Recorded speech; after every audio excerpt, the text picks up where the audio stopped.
Medieval knights poured fortunes into plate armor, convinced they'd bought near-invulnerability mobile fortresses with plumes. Then a simple savage counterargument arrived in iron and ashwood, the warhammer. It didn't need to slice. It only needed to move energy. One clean swing, and the most expensive helmet on Earth behaved like a dinner bell, and sometimes like a coffin lid. Armor makers kept polishing, hammermen kept aiming, physics picked its favorite. In this 6th installment, we crack open 10 battlefield truths behind two of the most feared weapons of the late Middle Ages, the warhammer and the chain flail. You'll see why concentrated impact turned chivalry into scrap metal, why the flail's chaos terrified even the men wielding it, and how both tools exposed the limits of class, training, and technology.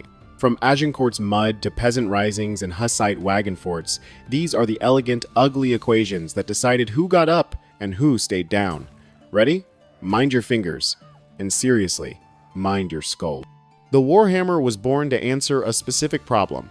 How do you hurt a man you can't cut? Swords skated and glanced on late medieval plate, their edges defeated by curvature, hardness, and clever heat treatment. A hammer ignored all that flourish and asked a simpler question. If you can't get through metal, what happens if you make the metal get through you? Its face flat, ridged, or slightly domed concentrated force into a small footprint, turning the mass of the head and the speed of the arc into a micro-earthquake on contact. That impact didn't have to pierce to be lethal. Helmets are shells, and skulls are shells inside shells. When the outer one dimples, the inner one sloshes. A solid crown hit could buckle a visor, crack rivet lines, and ring a man's ears so hard his knees forgot the script. Even where the plate held, energy still had to go somewhere. It went into the cervical spine, the jaw hinge, the gel of the brain. It's the physics of a car crash performed at arm's length. Add in the leverage of a long haft and the ability to hook and wrench with beak or spike, and you have a tool that ignored status and bit straight into human anatomy's least negotiable weaknesses. For smiths, the beauty was modularity. Heads could be compact for one-handed use on horseback, or great and blocky for two-handed work on foot. Faces could be fluted to bite, peened to grip, or subtly curved to slide after biting. Haft lengths let you choose your conversation. Close-in clinch and rip in a scrum, or long-armed bench press against a charging knight's head. The message beneath all those variants stayed the same. Mass times speed divided by area equals bad day. Nothing bruised aristocratic confidence like the sound of a hammer finding a helmet. Not the musical clang of blade on plate, but the nauseating crack thud of tempered steel dimpling over a human head. Knights began the day as tanks. Hammers made them dinner bells. Worse, armor that once felt like a shell of protection could, after a good hit, feel like a trap-buckled visor jamming shut, gorget biting the throat, dented breastplate shortening breath. That's why veterans called harness a personal coffin when the wrong opponent lined up. Down in the mud, a fallen knight with a warped gorget and ringing skull becomes a man inside a rattle heavy, slow, blind. The same curves that shed arrows now trapped water and muck. The same hinges that gave miracles of mobility could distorted pinch nerves or lock at the worst angle. On a clean field, a squire might pry you free. In a scrum, the only thing prying is a stranger's beaked hammer exploring the seam at your visor. Psychology did the rest. The first time a proud man hears his own helm pop under a blow, he learns a new respect for leverage. Whole formations felt it. A line takes one confident step forward, then a hammer rings, a champion drops to a knee, and momentum cools. Armor kept improving proofing marks, better tempering, fluting for stiffness, but the math never left. A well-placed, high-impulse strike could make fine metal behave like foil on bone. Many warhammers were Janus-faced, on one side a hammer face to crush, on the other a pick or beak to punch. The hammer side collapsed plates, broke fingers through gauntlets, and turned pulins, knee cops, into instruments of prayer. Flip your grip or reverse your swing, and the pick went to work searching for the soft logic of gaps. Armpit, groin, visor slit, the thin plates over the foot, the mail at the elbow. Where a mace smears, the beak sows. That duality gave choices mid-swing. If a helmet presented broad and clean, flatten it. If an opponent half-turned, exposing the slope behind the ear, angle the beak and let gravity finish the sentence. The spike's geometry did more than pierce, it levered. A clean lodgment in a pauldron or corselet gave you a handle on a man's entire torso. Snap down, drag forward, and even a champion kisses dirt. Once he's down, the beak works like a tin opener, where the human machine is jointed and thin. The haft joined the argument. Shorthand warhammers lived in the clinch, darting and jabbing like cruel pistons. Long-hafted polehammers turned infantry into equalizers, outranging sword and battle-axe, while keeping enough point control to hunt for seams. Hooks under the head added mischief. Yank a shield down, snag a rein strap, interrupt a draw. Weapons that decide fights rarely do one thing well, the best do two ugly things flawlessly. Agincourt is the lecture hall where all these principles took attendance. French men-at-arms, magnificent in plate, funneled into churned clay between woods, their ranks compressed by terrain and a rain-soaked week. English and Welsh arrows did the early cutting, sowing panic into shoulders. But the real horror arrived when the armored mass bogged and toppled, each man tripping the man who trusted him to stand. There, in knee-deep drag, the warhammer made its sermon. A fallen knight cannot roll nimbly. His joints are gears designed for angles he no longer has. English billmen and hammermen stepped in with short, ugly swings, helmets dimpled, visors stuck half shut, breastplates sang and then groaned. The harness that promised deliverance became a trap with buckles. You didn't need to pierce to kill. You needed to interrupt breath, balance, blood flow, the choreography of a spine. Chroniclers talk about mercy running thin once the crush began, but the physics had already done most of the decision-making. Mud stole leverage from the elite and gifted it to men who could simply stand and swing. The warhammer's democracy was not a metaphor, it was the flattening of a technological hierarchy by terrain, timing, and a head the size of your fist. Unlike a sword, which demands years of footwork, edge alignment, and distance, a hammer asks for fundamentals, stance, timing, and the humility to hit with the head rather than your feelings. That accessibility made it a class breaker. A strong yeoman who'd swung timber all winter could, with a few weeks of drill, become a problem even an earl had to solve with more than a crest. It also broke illusions. Plate was expensive not merely in coin but in confidence. It bought the belief that training and treasure insulated you. A hammer insisted on a brutal equivalence. Everyone's skull is made of the same math. On mixed battlefields levies beside household men-at-arms, this mattered. If your front rank could threaten the best enemy in harness, your second rank could breathe, and your third might hold. There was a reason city militias stocked poles and hammers. They purchased competence fast.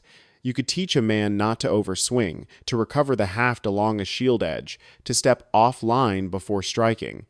You could not, in a season, make him fence like a saint. The hammer's simplicity was not stupidity.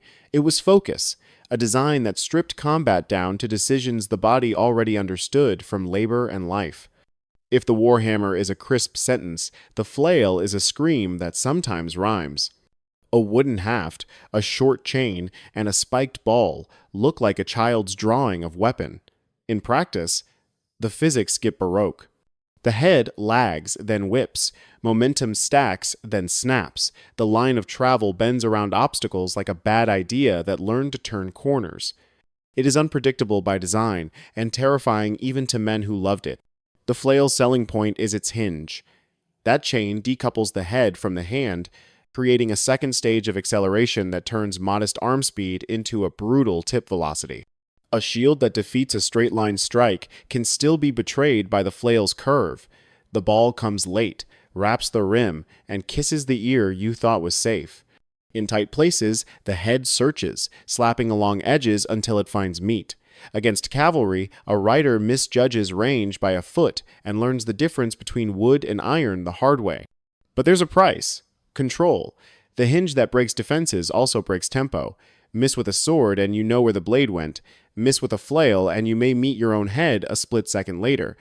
That's why veterans trained the recover more than the strike, catching the chain on the haft, choking the swing short with a forearm, letting the head bite earth instead of bones that pay your rent. Every flail story carries a cousin who swatted himself.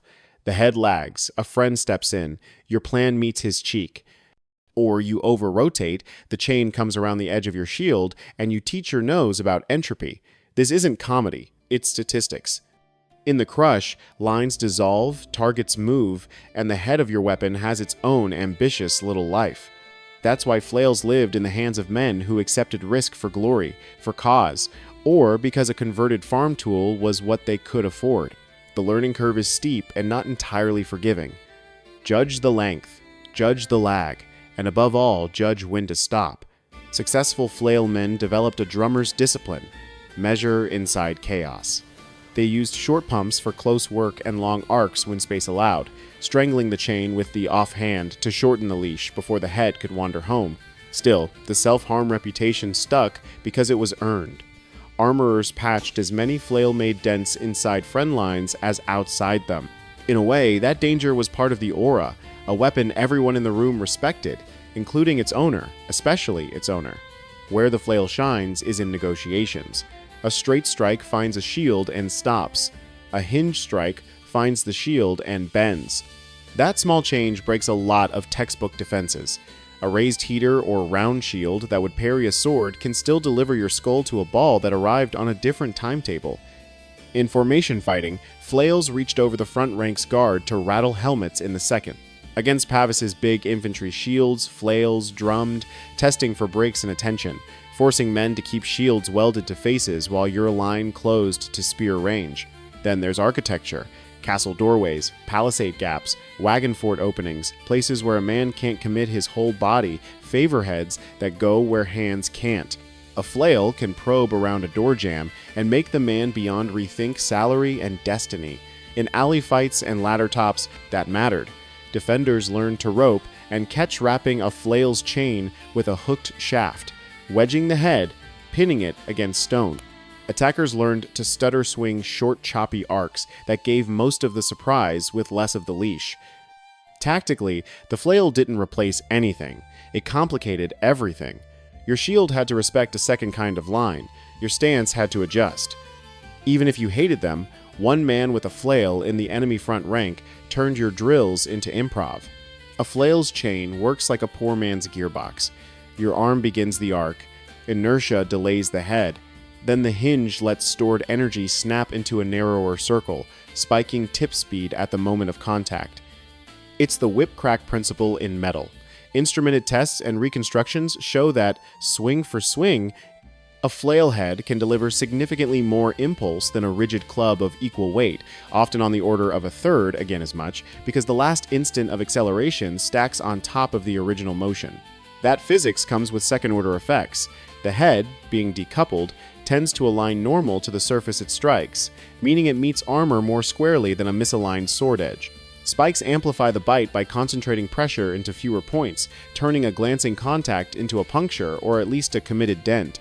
On mail, the effect is uglier than cuts. Rings deform, rivets pop, padding under mail pancakes, bones beneath ring.